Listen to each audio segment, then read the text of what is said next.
हीरा मंडी के एपिसोड 3 की शुरुआत वहीदा से होती है। ये मल्लिका के पास जाती है। मल्लिका नवाब जुल्फकार के साथ रोमांस कर रही है। ये इसे कहती है ये ख्वाबगाह के कागजात हैं, इन पर दस्तखत कर दीजिए, हम चले जाएंगे। मल्लिका पूछती है दस्तखत मतलब? वहीदा कहती है रेहाना आपा अपनी जायदाद में 2 हवेलियाँ छोड़कर गई थी, शाही मेल आपको मिल गया, अब ख्वाबगाह मुझे मिलनी चाहिए। मल्लिका कहती है सही वक्त आने पर आपको ख्वाबगाह मिल जाएगी, पर अभी चली जाएं, मैं मसरूफ हूँ। नवाब जुल्फकार वहीदा से कहता है आपको अपनी बहन पर भरोसा नहीं। वहीदा कहती है बहन तो फरीदा आपी भी थी, पर इसने उनकी जान ले ली। नवाब जुल्फकार वहीदा से कहता है आप अब हद पार कर रही हैं। वहीदा दस्तखत के लिए जिद करती है और कहती है रेहाना आपी के खून की मैं गवाह हूँ, अगर मैंने पुलिस को बता दिया तो आप और आपकी मल्लिका जान दोनों फांसी पर चढ़ेंगे। नवाब इसके मुंह पर पेन से जख्म देता है, जिससे इसके चेहरे पर हमेशा के लिए एक दाग रह जाता है। अगले सीन में मल्लिका और वहीदा कोर्ट जाती हैं ख्वाबगाह के केस में। वहीदा इससे कहती है मैं आपके साथ एक शर्त पर चलूंगी, आप कोर्ट से वापस आकर ख्वाबगाह मेरे हवाले करोगी। वो कहती है अगर हम वक्त पर कोर्ट नहीं पहुंचेंगे तो ख्वाबगाह इसकी मालकन की बेटी फरीदन को मिल जाएगी, और वो वापस आ गई है। कोर्ट में जज फैसला देता है जिससे ख्वाबगाह मल्लिका को मिल जाती है। वहीदा दरगाह पर फकीरों में बहुत पैसे बांटती है, बहुत खुश होती है कि मुझे मेरी ख्वाबगाह मिल गई। मल्लिका ख्वाबगाह की चाबियां नवाब की बेवा को देती है। वहीदा कहती है आपने तो ख्वाबगाह मुझे दी थी। मल्लिका कहती है मैंने अपना वादा पूरा किया, आप पूरे 1 दिन के लिए ख्वाबगाह की मालकिन थी। और कहती है हमसे इनका दर्द देखा नहीं गया, हमने उनको उनका हक लौटा दिया है मुफ्त में। वो शुक्रिया अदा करके चली जाती है। मल्लिका वहीदा से कहती है कानूनी तौर पर ख्वाबगाह फरीदन की है, अगर उसने हम पर मुकदमा कर दिया तो हम जीत नहीं पाएंगे और हार हमें बर्दाश्त नहीं। वहीदा कहती है आपने सिर्फ रेहाना आपी का नहीं मेरे अरमानों का भी कत्ल किया है। आज नौकरानियां मल्लिका की मालिश कर रही होती हैं। मल्लिका आवाज सुनती है, कहती है आलम की ज़बान पर मिस्री कौन रखे गया है, इतनी मीठी आवाज। नौकरानी इससे कहती है हुजूर ये आलम नहीं अपनी साइमा है। ये सुनकर इसे जलन महसूस होती है। वहीदा मिठाई ले आती है, कहती है हमारी नई पड़ोसन पूरे महल्ले में मिठाई बांट रही है। पड़ोसन इसे सलाम करती है, ये जवाब नहीं देती। नौकरानियां इसे सलाम का जवाब देने पर मजबूर करती हैं। जैसे ये सलाम करती है तो सामने फरीदा को देखती है। नवाब की बेवा हवेली के कागजात फरीदा को देती है। ये देखकर मल्लिका का मुंह पीला हो जाता है। अगले दिन फरीदा से उस्ताद मिलने आता है। फरीदा इसे कहती है सुना है आप हीरा मंडी की अखबार हैं। उस्ताद कहता है तो सुर्खियां सुन लें। ये इसे बताता है कि मल्लिका जान अपनी छोटी बेटी आलमजेब को हुजूर बनाने के लिए ख्वाब देख रही है, पर ये लड़की हुजूर तो छोड़िए तवाइफ नहीं बनना चाहती। फरीदा इससे कहती है ये लड़की काम आएगी। फरीदा मल्लिका के दुश्मनों का पूछती है। उस्ताद कहता है वो अंग्रेज बाबू SP लाहौर, वो भी इस शहर में नया है और आप भी, वो भी मल्लिका को तबाह करना चाहता है और आप भी। फरीदा इसका शुक्रिया अदा करती है और इसे तोहफा देती है। दोस्तों वीडियो में आगे बढ़ने से पहले आपसे रिक्वेस्ट है कि इस वीडियो को लाइक और चैनल को सब्सक्राइब कीजिएगा। आलमजेब ताज बलूच की तलाश में बुक स्टोर पर जाती है। बुक स्टोर के मालिक से पूछती है आपका मुलाजिम कहाँ है? वो कहता है वो कोई मुलाजिम नहीं, वो तो शहर के बड़े रईस नवाब बलोच का बेटा है। ये इससे पूछती है वैसे ये नवाब मिलेगा कहाँ? वो कहता है नवाब तो अक्सर महफिलों में मिलते हैं। अगले सीन में हामिद बागियों से कहता है वर्ल्ड वार हमारी कभी थी नहीं, अंग्रेज हम पर जुल्म कर रहे हैं, पर अब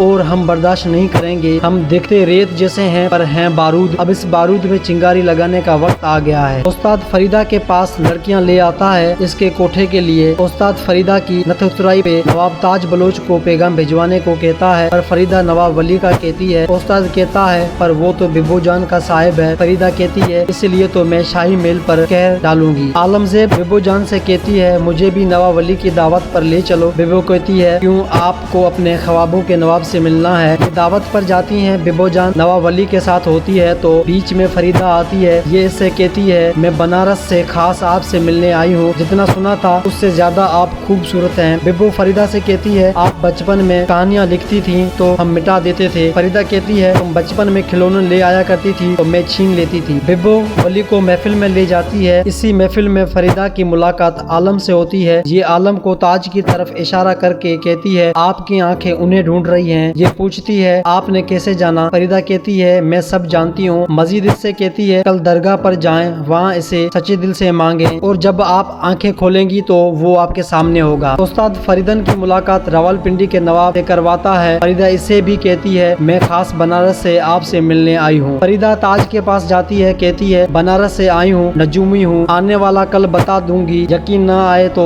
आजमा के देख लें। इससे कहती है कि कल कल दरगाह पर आपकी मुलाकात आपके महबूब से होगी। दूसरे दिन आलम दरगाह पर जाती है, बहुत इंतजार करती है पर ताज नहीं आता। अपना रुमाल निशानी के तौर पर छोड़ जाती है। आलम फरीदा के पास आती है, इससे कहती है आपने कहा था वो आएगा पर वो नहीं आया। फरीदा इसे दूरबीन में दिखाती है कि ताज दरगाह में होता है और हर तरफ आलम को ढूंढता है। आलम इसके पास जाती है पर वो वहाँ से निकल जाता है। फरीदा एसपी लाहौर से मिलती है, ये अपनी माँ की कत्ल केस की फाइलें दोबारा खोलने को कहती है। नवाब जुल्फिकार मल्लिका के पास आता है, इससे कहता है फरीदा एसपी के साथ मिलकर अपनी माँ का केस फिर से खुलवा रही है। अगर केस खुल गया तो हमें फांसी होगी। मैंने तुम्हें 25 साल पहले जो फाइल दी थी वो ढूंढ के दो वरना मैं तुम्हें जान से मार दूंगा। ये तह खाने में वो फाइल ढूंढती हैं और वहीदा कहती है वो फाइल तो मैंने जला दी। मल्लिका और बाकी तवाइफें अपनी सरदार के पास जाती हैं, कहती हैं फरीदा अपनी नथ उतराई करवा रही है पर हीरा मंडी का उसूल है शादीशुदा औरत अपनी नथ उतराई नहीं करवा सकती। फरीदा जिद करती है कि मैं तो नथ उतराई करवाऊंगी, जिसमें दम है वो रोक के दिखाए। मल्लिका रुबोजान का आखिरी मुजरा रखवाती है। हीरा मंडी में फिर से रौनकें आ जाती हैं। एक तरफ फरीदा का पहला मुजरा और दूसरी तरफ रुबोजान का आखिरी मुजरा। पूरे हिंदुस्तान के नवाब हीरा मंडी आते हैं। सारे नवाब शाही महल जाते हैं क्योंकि हीरा मंडी का उसूल है सारे नवाब तवाइफ के आखिरी मुजरे पर आखिरी सलाम जरूर देने जाते हैं। सारे नवाब शाही महल में जाते हैं। फरीदा के पास कोई नहीं आता और ये उदास होकर मोमबत्तियां बुझा देती है। नवाब वली बिबो के आखिरी मुजरे पर बहुत उदास होता है। ये पूरा मुजरा नहीं सुनता और यहाँ से उठकर चला जाता है। दोस्तों मुझे उम्मीद है ये वीडियो आपको पसंद आई होगी। अगर पसंद आई है तो इस वीडियो को लाइक और चैनल को सब्सक्राइब कीजिएगा।